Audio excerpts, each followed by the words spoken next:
Welcome everyone to Meditation Mount and to this August View from the Mount gathering.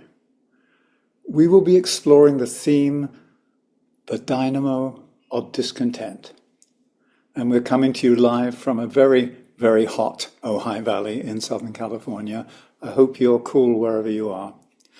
So let's begin, as is our practice, with a group alignment. This is our opportunity to join our hearts across distance and dimensions and weave together a receptive field that can be inspired and impressed by new insights as we inquire the way together. It isn't just what I'm bringing to the table today or what we brought from the past. Today can be a portal through which new insights come to us because that is our intent. So let's begin with this alignment. Bringing ourselves to a point of inner stillness, taking several long, deep breaths. And with every exhale, we release tension, first in our physical body. Breathe out any tension that may be held.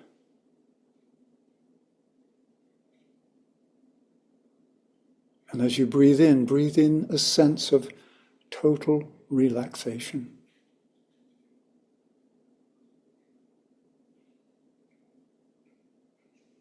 Now let's breathe out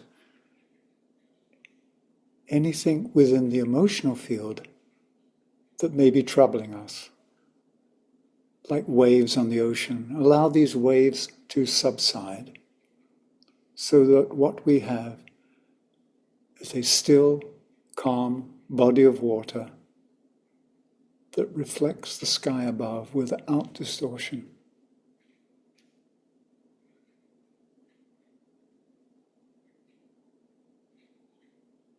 And breathe in a sense of serenity.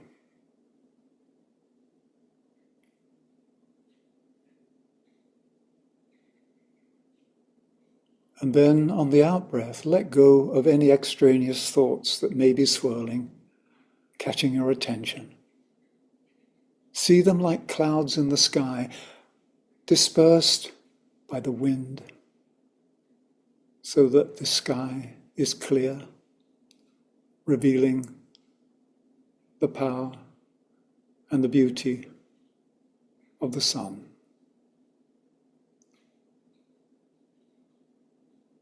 And breathe in a sense of deep peace and gratitude.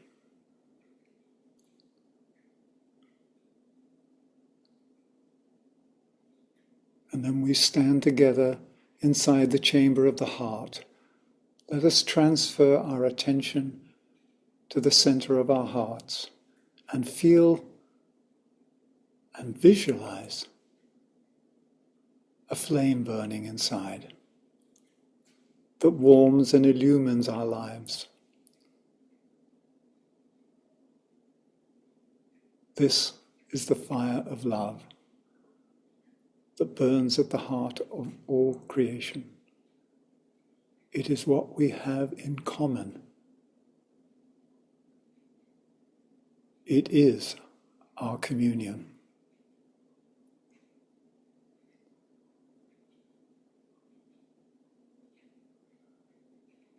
And then join with every other person on this broadcast, visualizing lines of lighted love joining us around the world, weaving together a matrix, a group heart, a chalice that can receive a new outpouring of wisdom, so needed in these times.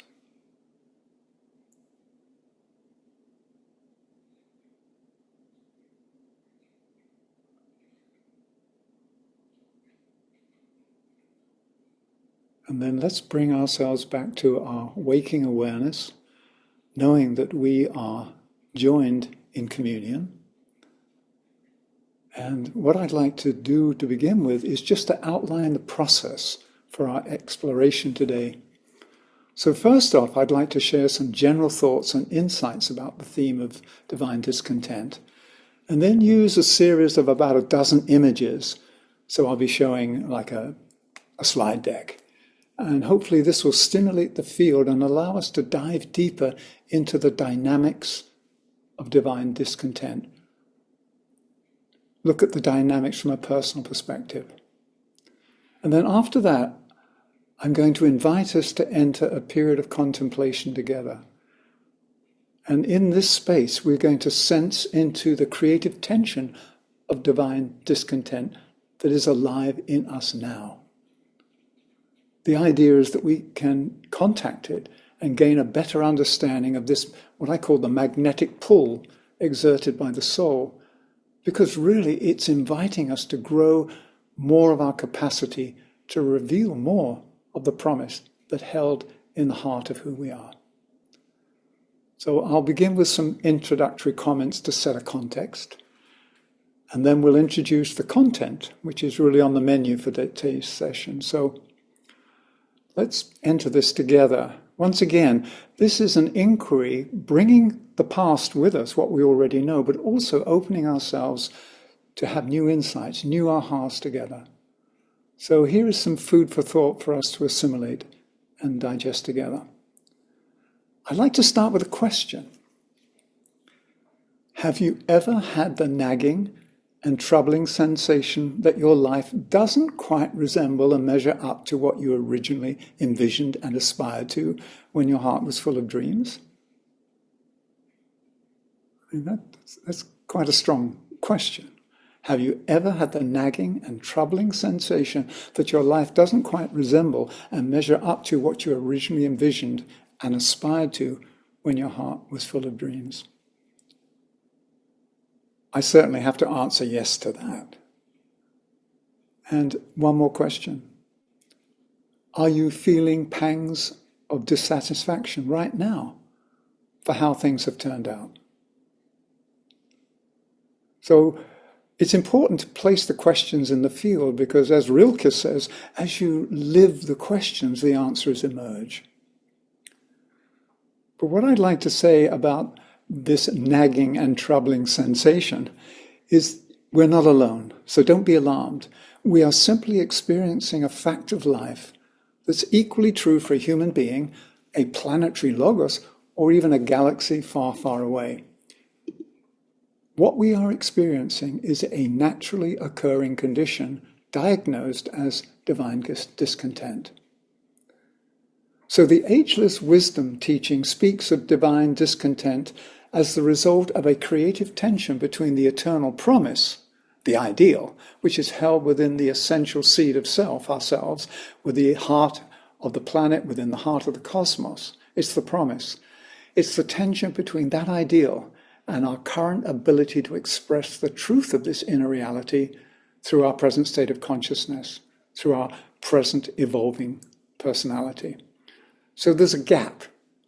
It's a spark gap. And the spark gap between these two states generates inside of us, when it's really sparking positively, it ignites the fire of striving, and it inevitably stirs what I've experienced to be an unstoppable urge to seek more expanded dimensions and avenues of expression and self-fulfillment.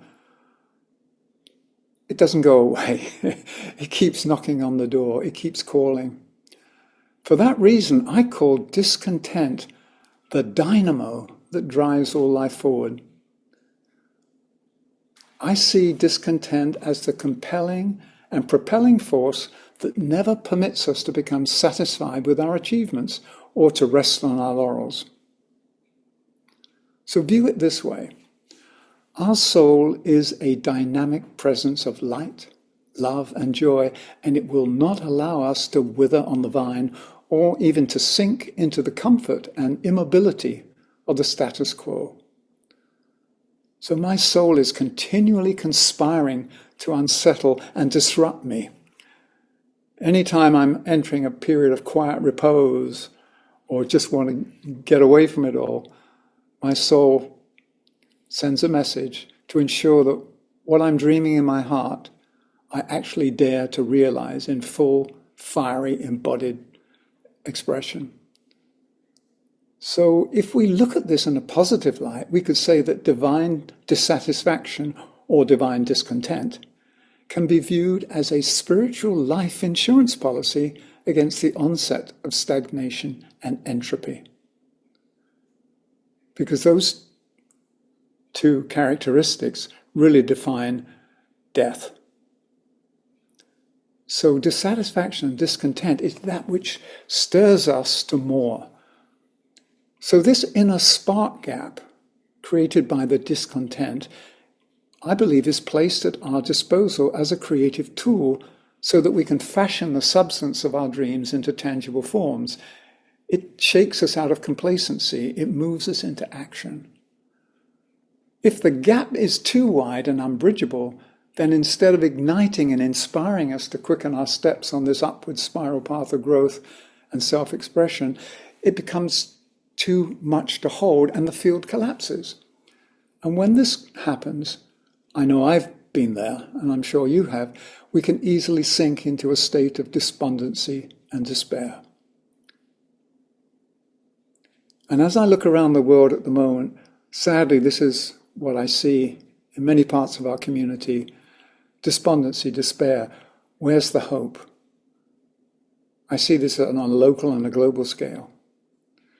So I would say that at the moment, much of our human family appears discouraged and entrapped inside this gap of discontent, as we come to terms with what I believe is the painful realization, the painful fact that what we have created by way of a modern society doesn't fully celebrate and honor the deep values and radiant qualities of the soul of our one humanity. It's a disquiet. We can feel it because what we've got on the outside doesn't resemble the promise on the inside. That's the tension. That's the discontent. So if I reflect on my own life, even though I've been calm and peaceful during certain periods, there has always been an inner restlessness, a sense that there is so much more to know and to experience. It's something that keeps moving me forward. I believe that life is continually calling out and inviting us to participate more fully in this grand pageant of evolution. It's as though the call that creates this discontent is a magnetic appeal from the depth of the generative mystery, and it's registered by our soul as this compelling, attractive, and irresistible proposition that cannot be ignored. We're being propositioned by the soul continually. And I know that when my life feels in disarray, I often look at myself as a scattering of iron filings, and then my soul comes along like this powerful inner magnet and begins to bring me to order. And it is insistent in its invitation to reconfigure the atoms of self and to create and fashion a new and more harmonious order in my life.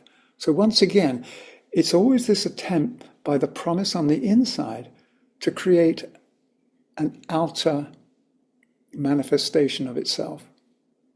So the object of the exercise, when I'm feeling this discontent, this is what I accept now, it's my soul is asking me to reshape my outer patterns of living so they are consonant with the sacred geometry of the soul. So I'd like to point out that I believe there are two levels at play and two distinct differentiations that can be made regarding what I'm calling this unsettling sensation of dissatisfaction. One is perceived and acted upon by the personality, and the other is received and registered by the soul.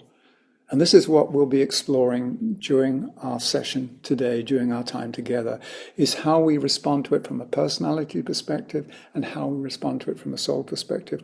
Once again, there's no better or worse, there's no good or bad. It's that we are this composite being, soul, personality, and at the moment haven't quite reached the stage where they are integrated and aligned. Therefore, we feel these pulls coming from different parts of ourselves. So for me, discontent is experienced in my life, and it seems to surface when there's a strong belief inside of me that I don't have enough. Now, this could be an insufficiency of belongings, money, love, recognition, whatever it is, that there's a discontent that comes from a sense of lack, of insufficiency. And from a worldly perspective, this disquiet and unrest stems probably from not having achieved or acquired what I deem to be necessary to live my ideal life, because I have an ideal vision of what my life should look like as Michael. And this ideal vision is often based on my projections and also my need to project an image of myself into the world that I can relate to.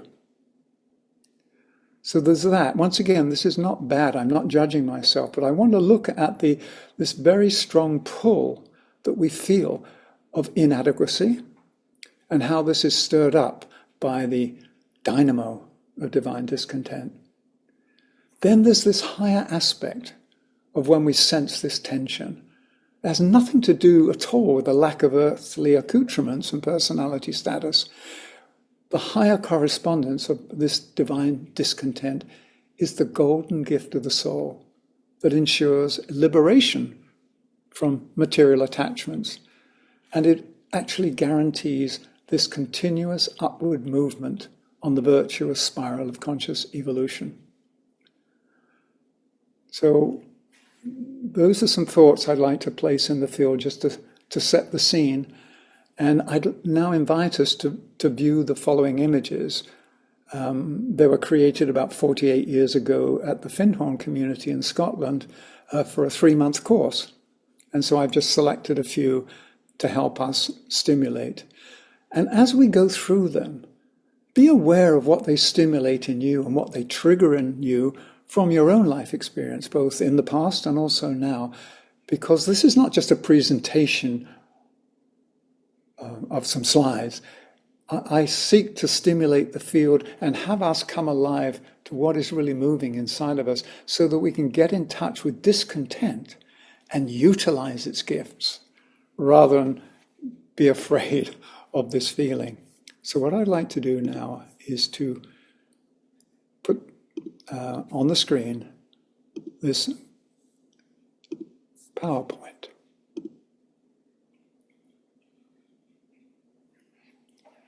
I'll walk us through it slowly. And this image here, to begin with, on the left with the cross, the flaming cross, it says, God transcendent, the eternal promise. This is the ideal. This is the yet to be realized promise. And then on the right, we've got this circle with a cross in the middle, which is, as we said before, the light crucified in matter. This is the seed that's been planted deep in the soil of matter and needs to be called forth. And if it wasn't for divine discontent, there would be no movement. So what we call the image on the right is God immanent, the light crucified in matter, the sleeping seed of divinity. And at the bottom, I've quoted again one of my favorite passages from the Bhagavad Gita, because I think it sums up. It's one of the most powerful things that once I understood what this meant, it made sense of why we're all different and why we're all unified. Having pervaded the universe with a fragment of myself, yet I remain. So divine discontent is the call of the one to its many parts to come home. So let's explore that a little further, and we'll look at different perspectives. So I wanted to begin with this very simple image of there is the seed containing the promise, and then there is the process of the unfolding and the revelation in time and space, and the tension between what we are to be and where we're currently at.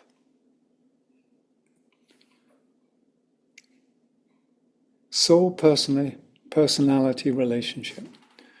So here, once again, these are just presentations that I'm offering. They're not the truth.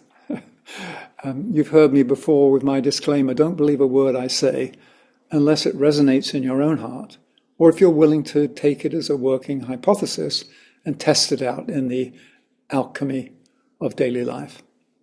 So what I've put here, you've got this Once again, this golden promise, this seed atom at the center of this sphere, representing the soul. And this blue triangle at the center of the soul is the inner fire. It's the monadic fire housed in the fireplace of the soul. Each incarnation, the soul projects a ray of itself into time and space to reveal more of who it is. So that's how I view incarnation. It's this seasonal growth and seasonal unfoldment and revelation of who we are. And then you'll see these two little threads connecting the deeper dimension of who we are with us inside this encapsulation we call the human personality. We have a mind, we have emotions, we have a physical body. And these two threads are important to know. One is called the thread of consciousness. It allows us to know, it allows us to be in touch with the soul, it allows us to evolve. The other is the life thread that allows us to be alive. So when we incarnate, we have these two leads that allow consciousness to be present in our incarnated form. And then we have the ability, us, to wake up each day alive. Now, what happens when we go to sleep, for instance? When we go to sleep, the consciousness thread is released temporarily, and we transfer our consciousness to the subtle realms. So we leave the body, there it is, lying on the bed, sleeping, and we go to the subtle realms. Our consciousness is transferred. Now, the life thread remains intact. So it's often said that sleep is called the little death, because part of us is being released. Now, when the big sleep happens, as it's called, Raymond Chandler's The Big Sleep, it means that the life thread is cut. And when the life thread is cut, that's the culmination and end and completion of an incarnation. And we withdraw, both the life and the consciousness withdraw back into the subtle realms, the abode of the soul. I don't mean this to be a sort of a teach-in on the soul, but I wanted to present this because this is why we feel these pangs sometimes of, I'm not enough, I'm inadequate, and yet there's another part of us that has no need to justify itself. The soul has no need to justify its existence. It is. It's like the sun. It simply radiates and is its own being. So let's move on to the next image.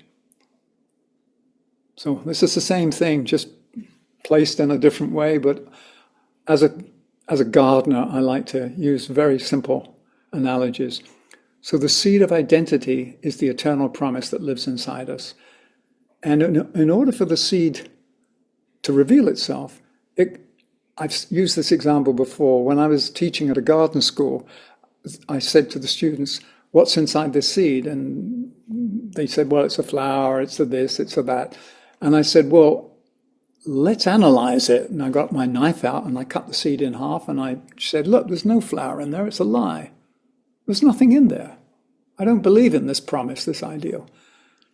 Until we realized through the gardening school and being here in the Garden of Gaia, that the only way for this promise to be shown is for it to be sown and grown in the fields of time and space. So I wanted to use this as a way of saying that we experience incarnation by incarnation, the unfolding of the promise from being buried inside the darkness of the earth to being quickened, to being sprouted, to being germinated, to growing, and then finally blossoming. So back to this sphere. Same story, different graphic. If you think of a sphere as a sphere of possibility, a sphere of fulfillment, and what's at the center is the seed image, the seed thought, the seed impulse. It's our center of identity. It's that which contains our promise. So how do you become fulfilled in life? Well, you have to fill the sphere full of what's at the center. And so the process of fulfillment is not getting things and packing the sphere with stuff you've got from the outside. it's a process of revelation, of emergence, that allows that which is inside to be revealed. One of my favorite things to do with the students was to sort of give them, because we grew vegetables, give them a carrot, a carrot, big carrot, juicy carrot, and then give them a carrot seed, and then ask them, how the heck did that carrot ever fit inside that seed? There's something mysterious at work here. And that's really how I'd like to leave it. It's a mystery. All we know is that we have to plant the seed of promise in the soil of earthly experience. And then the sphere becomes what is called in esoteric terms the ring pass knot. That means the sphere of creation. Just as an artist, when they paint a picture, stretches a canvas. You're not painting the whole world, you're painting the world inside a focus, a canvas. So the sphere becomes the ring of fulfillment, the volume of experience. I hope I'm not being too intellectual on this. The idea is just to present these things so we can get a sense of, this is how life is moving through us. This is why I feel dissatisfied at some points, because I haven't yet revealed who I am. And then there are times when, through the power of our thoughts, sub-identity images appear. So there is this center, this promise. And then, because we go through these crises and we have images of ourselves, it may be conditioned by our childhood, it could be conditioned by trauma, it could be conditioned by overly dreaming about things. But something then stops the circulation from the center of who we are to the periphery of the externalizing process. And they become blockages. And when the blockages occur, everything stops, everything freezes, it crystallizes, and there's no circulation of energy. And we know that the hallmark of a healthy system, whether it's the ecosystem of self or the planetary ecosystem, the hallmark is right, free circulation of energy. And then when we're cut off from something, we feel empty, which is the crucifixion. We're cut off from the source of light because our own inner light source has not yet generated enough power to be revealed. And this is an experience I had many years ago, so I quickly recorded it. I didn't have a camera, so I just grabbed a pen and paper. This is like when I'm in meditation and I touch into this sense, I'm at peace with the universe, I'm one with the universe. There's this feeling of, oh yes, this is it. And then like 10, 15 minutes later, I just dump on somebody, usually the person who I care for the most. And then there's this, oh my God, here I was thinking I'm at peace with the world and I've just dumped on this person. And then I experience what I call the God gap. And then I blame myself, I get down on myself. And yet, there is this sort of, okay, I'm going to do better next time. I'm not, and that's what we do. We encourage ourselves and we set goals and we set intentions because it's the discontent. I'm not content with the fact that 1 minute I sense the beauty and the union I have with life, and then a short while later, I'm disconnected and being unkind. So I wanted, this is one from my personal photo album. And this is a similar one. It goes back to when we're growing, we grow together in the garden, but we also grow through our own center. And often, if you look around, you'll see people who seem to be more developed, have got their act together, whatever. There is a wonderful women's choir here in the Ojai Valley called the Moon Valley Choir, about 18 women. And they've been to Meditation Mount a couple of times to sing. And one of the songs that I love the most is a song that they call The Pain of Comparison. Anytime you compare, you're setting yourself up for failure. Because here on the left, you've got this little, sapling, this little plant saying, I feel so worthless and so very insignificant. When will I grow up to be just like my neighbor? And then what we have to realize is that this isn't a competition. It is an unfolding of a promise in time and space. At the deepest level, the promise inside each one of us is the same promise. And each of us are being given this opportunity to express it in our own unique way over time, season by season. So there will be a discrepancy and a difference in the time of unfolding. Just that, a radish seed will germinate and you can start eating the radishes 30 days after you planted the thing. But then other vegetables and fruits and trees take longer time to come to fruition, to produce their fruits. So this one is a good reminder of not to compare ourselves, not to get down on ourselves, because here again you see this tension, this divine discontent at work. But this is a divine discontent at a personality level. This person's got more than me. They're more evolved, they're more advanced. And therefore, I diminish myself. So moving on. Another one from my family photo album.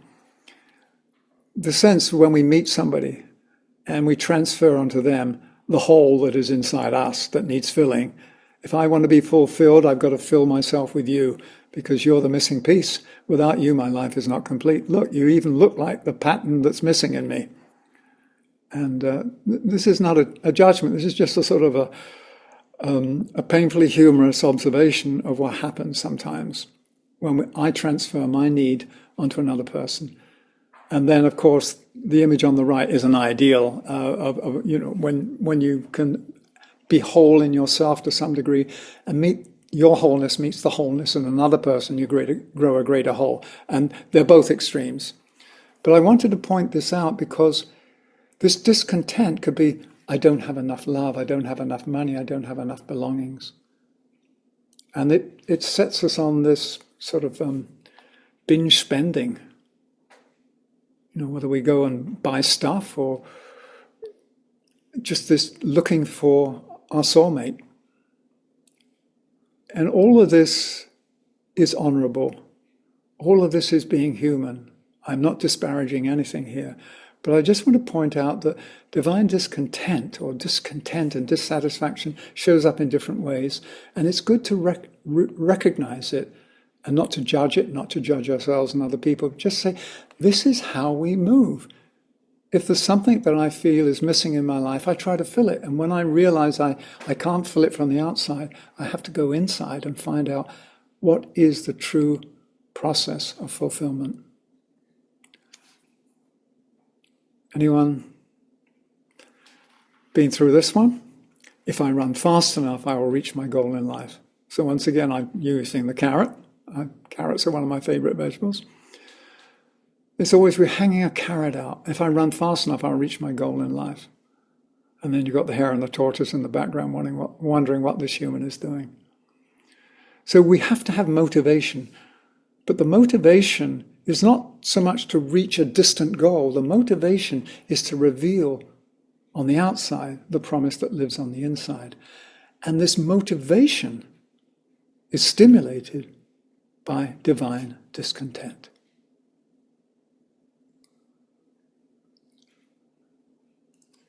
Here's the different versions. So at the deep soul level and at the, if you like, the level beyond the temporal, we have all the strength, all the nourishment we need. But often in time and space, I forget that inside of me is the doorway to the whole universe. I feel cut off. And it feels, I'm not sure if you've had the same experience, sometimes it feels like I'm an ant crawling across a desert. And it's my God, when will it ever end?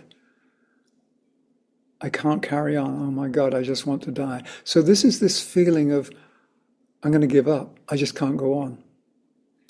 Now this is a very strong impression. It is the divine discontent because our soul is saying, hey, we're connected. Don't forget that I'm with you. If you cut me off, I can't be there as a source of inspiration. And this is often where people reach when they become suicidal. What's the point? And this is where we can help each other by reminding each other, yes, we are going through tough times, we are going through our challenges, and yet, on the inside, there is all the support and all the resources we need. We have to ask in order to receive. I mean, we could spend hours on these slides, but the idea was just to stimulate the field for a while. Now, when you have this disconnect in yourself, you know the feeling. When you have this disconnect in a community or in a group, it has an effect on the ecosystem, the community. So the blocks show up as blocks in the ability to make decisions together because you are not aligned with the same intent or purpose. You don't share meaning and belonging at a deeper level. So I don't want to go through the whole thing here because, as I say, this is not a presentation. But it's just to point out that any time something comes in that gets crystallized and gets in the way, a pattern starts to rear itself, it blocks the flow of energy. And when you block the flow of energy, you get unease, dis-ease, and dis-ease leads to disease and a sickness and an ailment. Apathy and negativity cause energy leaks in the system. So this is a reminder that the whole purpose of being in charge of our ecosystem of self is to make sure that all the energy, all the chi, and all the love is flowing freely, and to tend to those things that need unblocking. You know, just recently I had a drain that was blocked. I had to unblock my drain.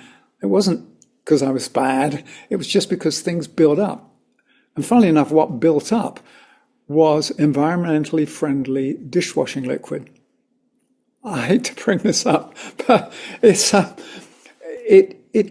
of coagulates in the pipes, and it creates this blockage, and you've got this solid mass in the pipe. So here I was being ecologically aware by washing my dishes with this particular soap, and what it was doing was clogging my pipes.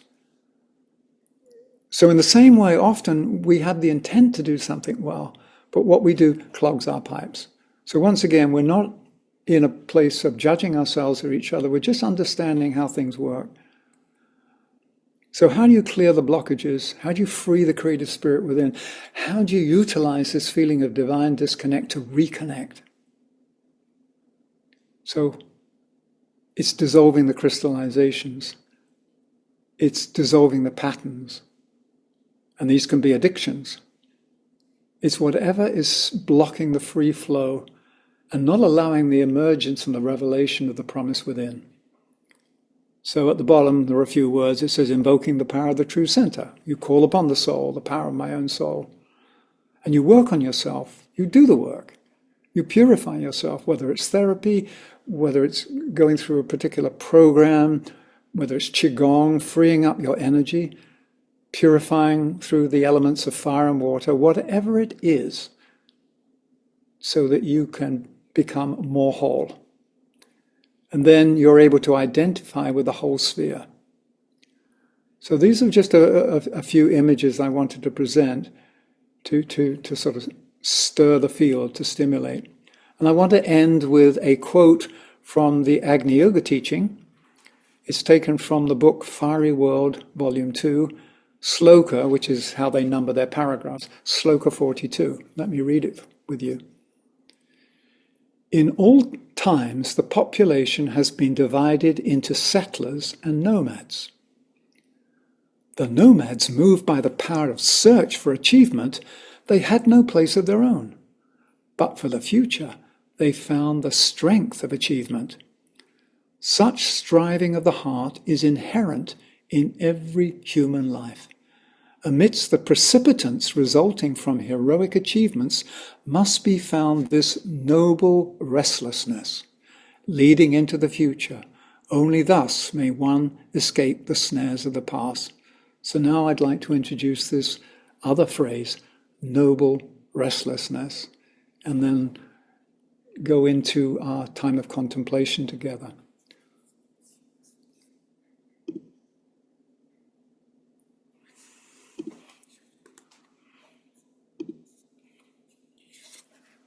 So let's take a breath. Hopefully that wasn't too much food at one sitting.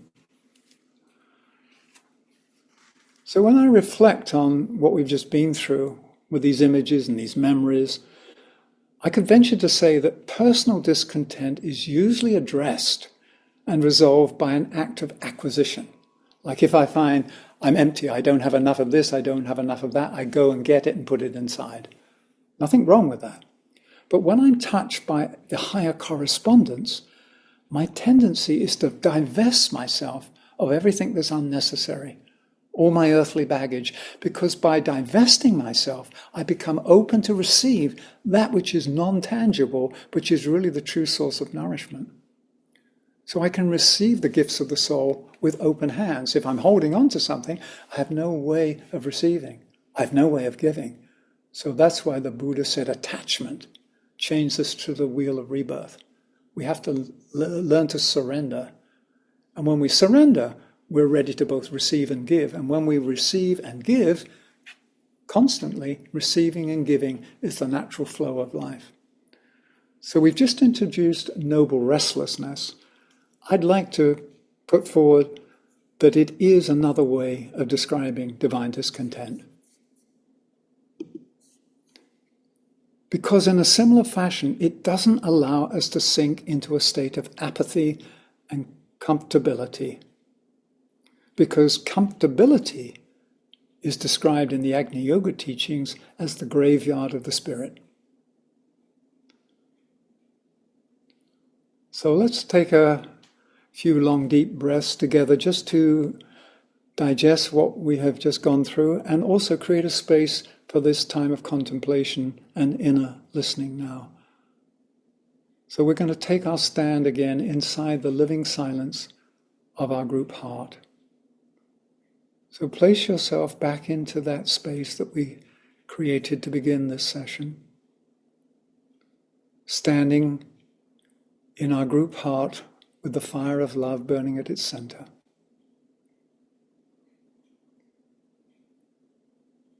Checking to make sure that you are still relaxed. Your body is not holding any tension. Your emotions are calm. Your mind is still.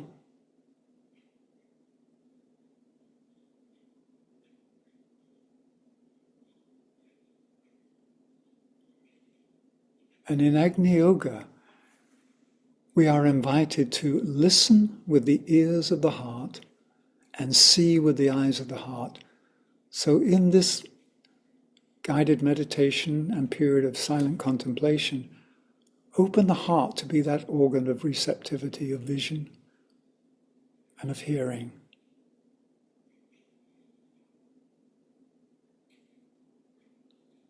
And let's first of all sense the magnet of life creating this positively unsettling feeling inside us as it invites us to strive and reach further into the heart of our essential nature. Be aware of if there's anything stirring and troubling you from your sense of lack or insufficiency. The stuff that you don't have that you'd like to have and believe you need to have. From this deep inner space, just recognize if that exists. It may not, but if it does, simply recognize it without blame or judgment.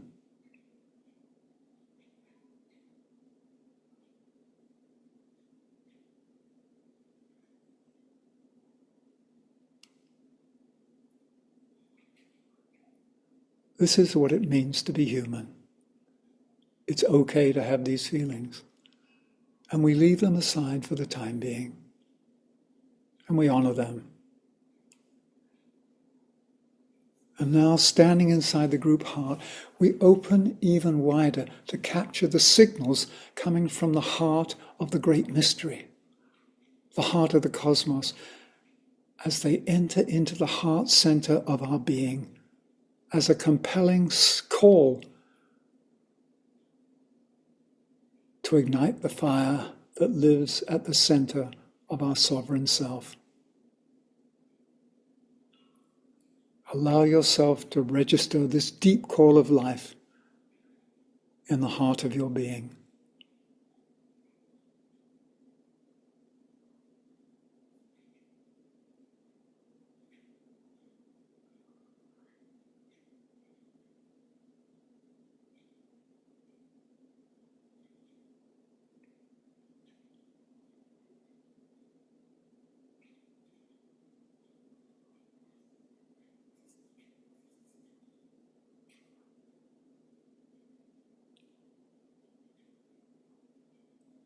And gently sense this divine discontent and this noble restlessness that is part of the evolutionary journey that is now showing up inside of you, calling you to reveal more of who you are. Get in touch with this creative tension and allow it to reveal in the silence of your heart a new path for you to follow as you respond to its call.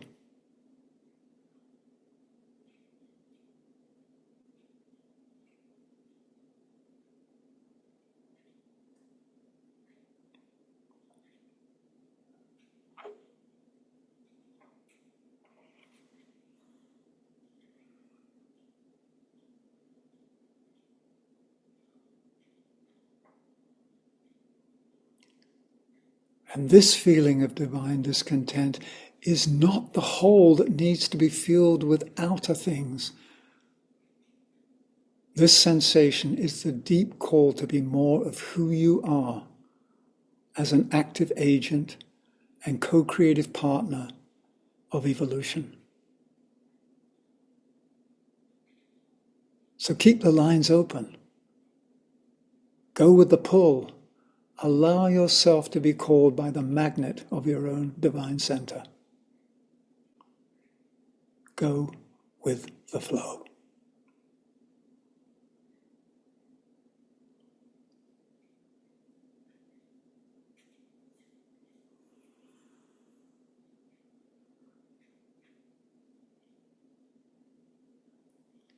And know that this deeper level of discontent is now registered in your heart, and it will continue to call to you. And like a magnet, it will continue to draw you to it, and it will seek to organize your life and reconfigure you in ways that allow you to fulfill the promise that lives inside. So let's take a few deep breaths to complete this very brief period of contemplation.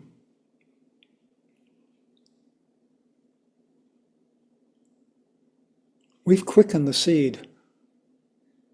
We can return to this space anytime we wish in our meditations or moments of quiet, any day from now on. So as you breathe, just transition back from this contemplative space into a state of awareness, which is your waking consciousness. That state where we act upon the compelling call that's been registered. And then let's just bring ourselves back to this final phase of our session.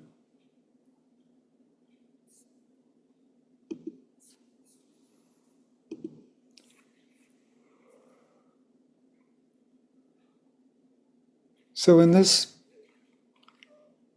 phase of completion, I'd like to place ourselves once again inside the larger context of all that's happening inside the collective psyche of our one human family. As we look around, it's all too obvious that we're living in times of deep planetary unrest and discontent. There was a period when there was the settling of America. I believe we are experiencing the unsettling of America, the unsettling of our world. And the unsettling is always a way of shaking up the old so that new forms that do justice to the inner can be revealed. It's not right or wrong, it's just life says, I will not be stopped. I will always seek to reveal who I am It may take time, but through the power of divine discontent, I'll keep knocking on the door. And in the end, it has to be opened. And when you open the door, and then you meet that being who is inviting you, you realize it's myself. So the question I have for us is whether this unbearable tension in the world at the moment will actually awaken the sleeping giant of the soul of humanity so that it governs our lives more wisely and creates a much needed climate of caring and sharing, where the separated and fear-filled personality will no longer feel the need to clutch at straws and to seek materially based solutions that emphasize the importance of the part over the good of the whole. So we're at this transition point. So these are the questions I have, and each of us can answer it by how we live our lives from now on. And I believe we are registering as one human family, and particularly in the USA at the moment, a dissatisfaction. Now, the dissatisfaction we can blame the other person, the other party, the other religion, but in the end, it's stirring us to the realization that there is an unfulfilled promise that is asking to be fulfilled through us, through each of us together. In fact, we have to lead ourselves out from darkness into light, and as the Gayatri says, from the unreal to the real, from death to immortality. So we can do this in many ways, but the first way is to take responsibility ourselves for how we respond to the call of divine discontent, how noble restlessness stirs us to action. It could be by recognizing when we meet another person, even though it may be hidden, inside of them is the promise of the one life. Having pervaded the universe with a fragment of myself, yet I remain. We are all the one life in different stages of evolution and unfoldment. The spark of the Creator lives at the core of who we are. It's our identity. It burns at the atomic heart of all creation. So for me, recognizing the sovereign power and sacredness of my life, of your life, of all life, and by reaching out and encouraging each other to persevere, I believe we'll make it through this journey. We are actually going through a very challenging psychological landscape. And if I was to quote from the Bible, I'd go to the 23rd Psalm and say, it feels like we're walking through the valley of the shadow of death. And then this reminds me of another biblical reference, and by way of completion, I'm reminded of the story of the prodigal son, who leaves the father's house to seek fame and fortune, and then after filling himself with worldly things, finds that his life is still empty, and longs to return home to the higher abode that he originally abandoned. So let's place that biblical story into a modern day context. And let's rename this pilgrim. It's not the prodigal son. I call it the prodigal child, because it includes both the daughters and the sons of divine parents. And I believe this story is a perfect illustration of divine discontent at work on all levels of our multidimensional self. Because like the prodigal child, we go out into the world, we seek outer experiences to satisfy the gravitational pull of worldly things, only to find that we cannot live by bread alone, as it says in the Testament. So the magnetic pull of the soul, in the end, highlights the futility and emptiness of trying to fill the holes in our personal life with stuff from the outside, whether that be material goods, emotional stimulation. It doesn't mean we don't have feelings and emotions. It means that we don't rely on them to fill the gap that we sense through discontent. So I believe that these incessant waves of noble restlessness, which are rippling through the universe, rippling through our lives, they eventually get our attention. And then finally we turn our gaze back to the source of the soul food and spiritual nourishment that we really desire. So as we close out, I'd like to remind us of those two distinct differentiations made regarding dissatisfaction. One is from the personality perspective, which is this gnawing discontent when it has not achieved or acquired what it deems necessary to meet its worldly needs and project the right image of itself. Because this is based on a perceived lack and thus causes suffering, if you're going to look at what the Buddha said. And the other, as we've explored, the other is this sensed inner gap between the gift of the soul and our present ability to express this deep identity in daily life. And so it stirs us, it stirs our higher longing. It causes us to strive, hopefully joyfully strive, towards this deeper sense of meaning and belonging in our own lives and in our lives as a community, as a human family. And once we strive with a fiery heart, we come into resonance with the cosmic magnet. And this is the teaching of Agni Yoga. When our hearts are aligned, we are called by the cosmic magnet into a new order, and the promise is revealed more easily. So I know these are lofty words, but they give me hope in my daily life. So the potency and magnetic presence of the one life in each of us is that eternal spark. It is the true fire of hope. So I believe that we can dream this better future together. And out of the current unrest and dissatisfaction that's pervading the ethers all around the world, I believe something new can come forth. So I believe that it is our shared calling and destiny to utilize the divine dynamo of discontent as a powerful and creative force for good. We're being asked to realize and manifest a longed-for soul-centered civilization.